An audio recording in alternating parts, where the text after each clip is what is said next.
Halo mahasiswa, selamat datang di kelas Bisnis Internasional pertemuan ke-6. Materi kita minggu ini yaitu mengenai aliansi strategis internasional. Aliansi strategi internasional ini merupakan kerjasama jangka panjang antara dua atau lebih perusahaan dari negara yang berbeda yang memiliki tujuan bersama untuk mencapai keuntungan kompetitif dalam pasar global. Sebelum kita bahas lebih jauh, saya sampaikan dulu pokok bahasan kita minggu ini ya. Yang pertama, perusahaan multinasional, kemudian keuntungan aliansi strategis, ruang lingkup aliansi strategis, implementasi aliansi strategis, dan hambatan aliansi strategis. Sebelumnya sebenarnya kita sudah membahas mengenai perusahaan multinasional atau MNC ini. Tapi karena MNC ini sangat erat kaitannya dengan aliansi strategis, maka minggu ini kita bahas kembali walaupun tidak sedetail sebelumnya. Yang termasuk dalam perusahaan multinasional ialah semua perusahaan yang memiliki aktivitas produktif atau komersial di lebih dari satu negara ya. Perusahaan multinasional ini banyak melakukan FDI di negara asing dalam jangka panjang. Dengan melakukan FDI inilah, perusahaan-perusahaan multinasional bisa memiliki kendali pada perusahaan di host country, baik sebagian ataupun kendali penuh. FDI ini dilakukan dengan cara perusahaan membeli perusahaan di luar negeri yang sudah ada atau menyediakan modal untuk membangun perusahaan baru di negara tujuan, atau juga bisa dengan membeli saham perusahaan di negara tujuan. Meskipun ada yang mengatakan bahwa saham yang dimiliki perusahaan multinasional di perusahaan asing sekurangnya adalah 10%, namun perlu diingat bahwa setiap negara mungkin memiliki batasan tertentu terkait presentasi kepemilikan saham asing di industri tertentu atau memerlukan izin khusus sebelum melakukan FDI. Selain itu, MNC juga sering melakukan aliansi strategis untuk mencapai tujuan bisnis global mereka. MNC dapat melakukan aliansi strategis dengan perusahaan lain di luar negeri untuk mendapatkan akses ke pasar baru, teknologi, sumber daya manusia, atau keahlian khusus yang dimiliki oleh mitra mereka. Aliansi strategis ini juga dapat membantu MNC meminimalisir risiko dan biaya, serta memperkuat posisi mereka dalam persaingan global. Jadi apa sih sebenarnya keuntungan yang didapat dari melakukan aliansi strategis internasional? Beberapa potensi manfaat atau keuntungan yang dapat diperoleh antara lain yaitu kemudahan memasuki pasar baru, risiko bersama, berbagi pengetahuan dan keahlian, serta sinergi dan keunggulan bersaing. Yang pertama yaitu ease of market entry atau kemudahan memasuki pasar baru. Aliansi strategis dapat membantu perusahaan memperoleh akses ke pasar baru di luar negeri yang mungkin sulit untuk dijangkau secara independen. Terlebih dengan adanya kompetisi dan regulasi pemerintah yang ketat, sehingga mempersulit perusahaan memasuki negara tertentu. Selain itu, mitra aliansi strategi yang berlokasi di negara tujuan investasi dapat membantu perusahaan untuk mengurangi biaya percepatan pengembangan pasar, memahami pasar lokal secara lebih cepat, dan kebiasaan konsumennya. Salah satu contoh aliansi strategis ialah kerjasama IMAX dengan perusahaan bioskop Cina yaitu Wanda Cinema Line Corporation. Pada tahun 2013, IMAX dan Wanda membentuk aliansi strategis untuk meningkatkan pengalaman menonton film di bioskop IMAX di Cina. Aliansi ini mencakup pengembangan dan operasi bersama bioskop IMAX baru di Cina, serta pengembangan dan distribusi konten film IMAX. Wanda Cinema Line Corporation membawa keahlian dan pengalaman dalam pengoperasian bioskop di Cina, sementara IMAX membawa teknologi dan merek terkenalnya dalam teknologi tampilan gambar dan suara yang lebih realistis. Hasil dari aliansi ini adalah pertumbuhan cepat bisnis IMAX di Cina. Pada tahun 2015, bahkan Wanda Cinema Line Corporation menjadi pemilik tunggal lisensi IMAX di Cina dan membuka bioskop IMAX di seluruh negeri. Aliansi ini kemudian memungkinkan IMAX untuk meraih keuntungan dari pasar bioskop yang berkembang pesat di Cina dan memperkuat posisinya sebagai pemimpin global dalam teknologi tampilan gambar dan suara. Kemudian ada juga aliansi strategis antara Starbucks dan PT Sari Coffee Indonesia yang merupakan anak perusahaan dari PT Mitra Adi Perkasa di Indonesia. Starbucks tidak memiliki pengetahuan yang cukup tentunya tentang pasar Indonesia sehingga membentuk aliansi strategis dengan PT Sari Coffee Indonesia yang memiliki pengalaman yang lebih baik dalam mengelola bisnis di Indonesia. Aliansi ini membantu Starbucks memperoleh akses ke pasar kopi yang berkembang di Indonesia dan memperluas jangkauan pasar mereka di Asia. Manfaat kedua dari aliansi strategis yaitu berbagi risiko dan budaya. Industri dalam pasar internasional sangat kompetitif sehingga tidak ada jaminan perusahaan akan sukses. Aliansi strategis ini dapat digunakan untuk mengurangi atau mengontrol risiko individual perusahaan. Artinya, perusahaan dapat berbagi risiko dan biaya dengan mitra mereka. Apalagi investasi baru di luar negeri memiliki berbagai risiko dan biaya yang tidak sedikit, sehingga banyak perusahaan melakukan aliansi strategis agar biaya dan risikonya dapat dibagi dengan mitranya. Salah satu contohnya yaitu aliansi strategis antara Boeing bersama Fuji, Mitsubishi, dan Kawasaki. Aliansi ini memungkinkan Boeing untuk memperluas pangsa pasarnya di Asia yang awalnya sulit dijangkau. Selain itu, aliansi ini juga membantu Boeing untuk menghindari hambatan perdagangan yang mungkin terjadi di masa depan. Di sisi lain, aliansi ini memungkinkan perusahaan Jepang untuk memperoleh teknologi canggih dalam membuat pesawat dan meningkatkan reputasi mereka di dunia industri pesawat terbang. Selain itu, kerjasama dengan Boeing juga membuka peluang untuk berpartisipasi dalam pengembangan dan produksi pesawat. Contoh lainnya adalah aliansi strategis antara General Motors dan Toyota di California. Dua raksasa otomotif ini pernah melakukan joint venture untuk membentuk NUMMI atau New United Motor Manufacturing. GM dan Toyota bekerja sama untuk mengembangkan dan produksi mobil seperti Hilux, Chevrolet Nova, dan Toyota Corolla. Aliansi ini membantu GM dan Toyota untuk berbagi risiko dan biaya yang terkait dengan pengembangan mobil baru, serta memperoleh keuntungan dari pengembangan teknologi baru. Manfaat lain dari aliansi strategis ialah dapat membantu perusahaan untuk berbagi pengetahuan, teknologi, dan keahlian khusus dalam pengembangan produk, peningkatan kualitas produk dan layanan, mengurangi biaya dan waktu pengembangannya.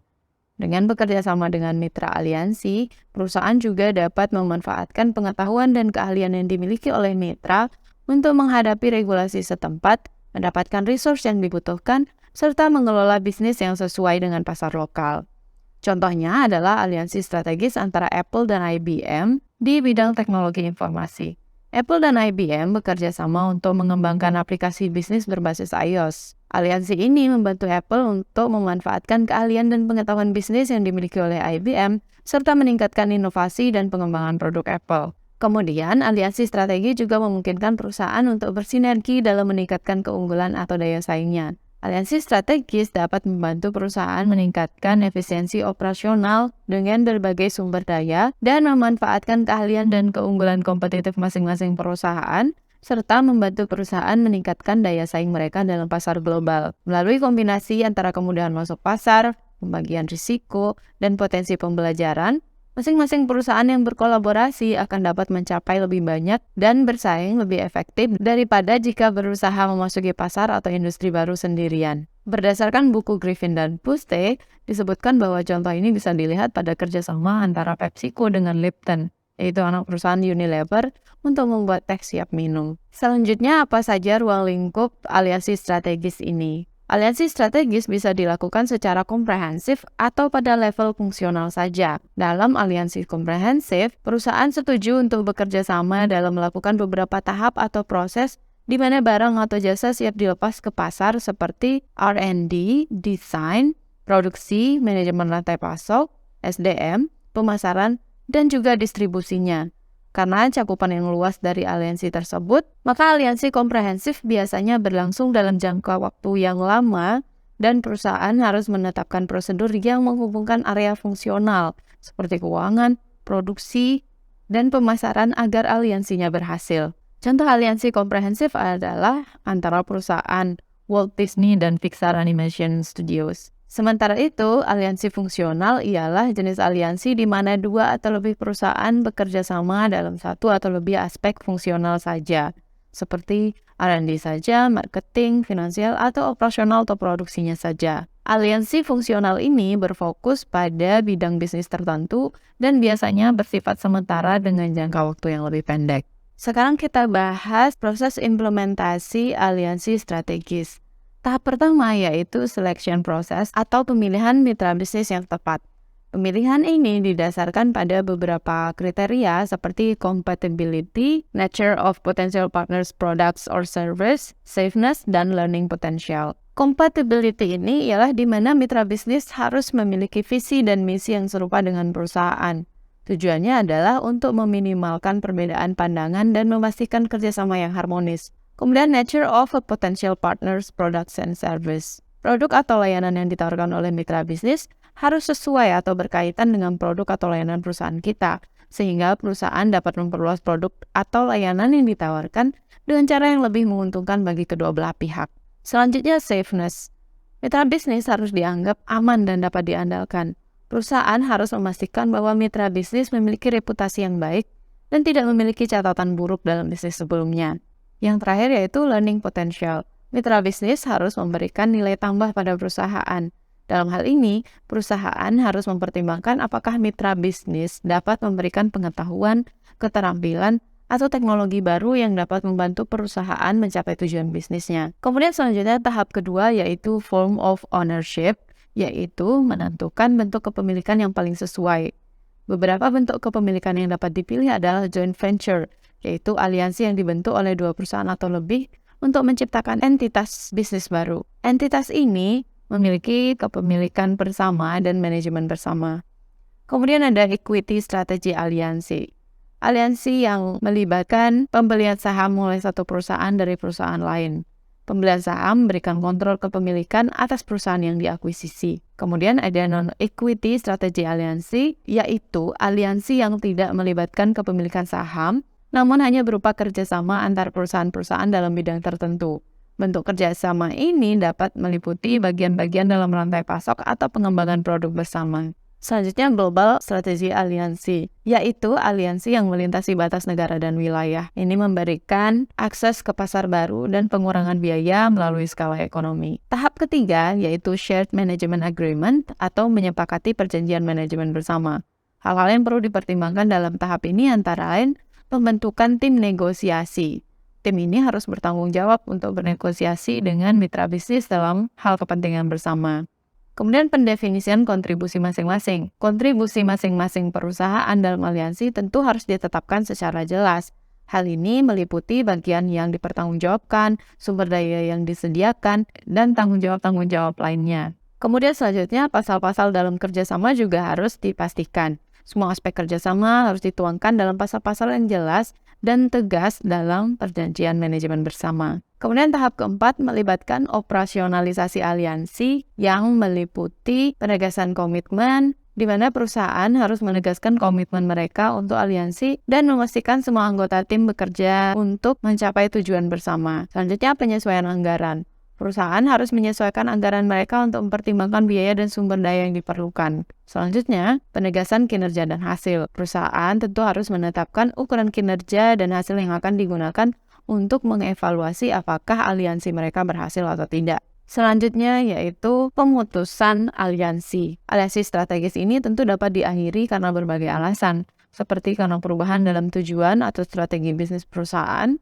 perubahan dalam kondisi pasar, atau karena kegagalan untuk mencapai tujuan yang telah ditetapkan. Jika terjadi pemutusan aliansi, perusahaan-perusahaan harus menyiapkan rencana untuk mengakhiri aliansi secara aman dan mengatur kembali aset yang dimiliki. Dengan banyaknya manfaat melakukan aliansi strategis, tentu juga ada kekurangannya ya, atau hambatan-hambatan yang harus dipikirkan. Antara lain yaitu dilihat dari partner yang tidak cocok, akses pada informasi, distribusi pendapatan, kehilangan otonomi, dan keadaan yang berubah. Salah satu perangkap utama dalam aliansi strategis adalah ketidakcocokan antara partner bisnis. Ketidakcocokan bisa terjadi karena perbedaan budaya perusahaan, nilai, tujuan, atau cara berbisnis antara perusahaan yang terlibat. Cara berbisnis ini bisa berbeda dari segi strategi, desain usaha, atau harga produk atau jasa yang dianggap tepat. Hal ini dapat menyebabkan kinerja aliansi menjadi buruk karena kesulitan dalam mengambil keputusan bersama serta berpotensi menimbulkan konflik. Contoh ketidakcocokan antara partner bisnis dapat dilihat dalam kasus antara Volkswagen dan Suzuki. Dalam buku Griffin dan Puste disebutkan bahwa aliansi antara VW dan Suzuki ini tidak berhasil, di mana Suzuki mengajukan gugatan untuk membatalkan aliansi dengan VW. Salah satu masalahnya yaitu ketidakcocokan dalam budaya dan gaya manajemen, sehingga mengganggu proses aliansi dan membuat VW meragukan kemampuan Suzuki dalam memenuhi kewajibannya dalam aliansi strategis. Namun kemudian karena ketidakcocokan yang terus berlangsung, maka Suzuki pun memutuskan aliansi mereka dengan VW. Yang kedua, akses pada informasi. Informasi adalah salah satu aset terpenting dalam aliansi strategis. Namun, terkadang perusahaan mungkin enggan membagikan informasi yang penting dengan mitra bisnisnya. Hal ini dapat menghambat kemampuan aliansi untuk mencapai tujuannya. Dalam buku Puste dicontohkan Mazda dianggap menyalahgunakan informasi rahasia yang diberikan Ford untuk membuat mobil sport yang sukses sehingga aliansinya diputuskan. Kemudian distribusi pendapatan. Aliansi strategis membagi risiko dan keuntungan antara perusahaan mitra. Namun terkadang perusahaan mungkin tidak sepakat tentang cara membagi pendapatan. Misalnya apakah akan diinvestasikan kembali atau langsung didistribusikan kepada masing-masing perusahaan. Hal ini dapat menyebabkan ketidakpuasan atau bahkan terjadinya konflik antara perusahaan mitra. Salah satu contohnya adalah berakhirnya joint venture antara DSM Group dengan Rubbermaid yang salah satunya disebabkan karena perbedaan pendapat dari segi keperluan reinvest pendapatan pada pengembangan produk di tengah banyaknya alasan ketidakcocokan lainnya. Kemudian kehilangan otonomi. Dalam aliansi strategis, perusahaan harus bekerja sama untuk mencapai tujuan bersama. Namun, terkadang perusahaan dapat kehilangan otonominya dalam mengambil keputusan. Ini kemudian dapat mengurangi fleksibilitas dan kecepatan dalam menanggapi perubahan pasar atau situasi bisnis. Selain itu juga kita harus melihat bahwa keadaan juga terus berubah. Aliansi strategis terkadang dibentuk dalam situasi bisnis yang stabil dan dapat berubah ketika kondisi pasar atau situasi bisnis berubah. Namun, perusahaan mitra mungkin tidak selalu sepakat tentang bagaimana menangani perubahan tersebut. Hal ini dapat menyebabkan ketidakpastian dan bahkan membahayakan kelangsungan hidup aliansi. Mengatasi perangkap atau kelemahan aliansi strategis memerlukan komunikasi yang baik, keterbukaan, dan kerjasama antara perusahaan mitra. Sangat penting untuk mengidentifikasi dan mengatasi perangkap ini secepat mungkin untuk menjaga keberhasilan aliansi strategis kita. Demikian penjelasan materi minggu ini, semoga bermanfaat. Sampai ketemu lagi di video berikutnya. Dah.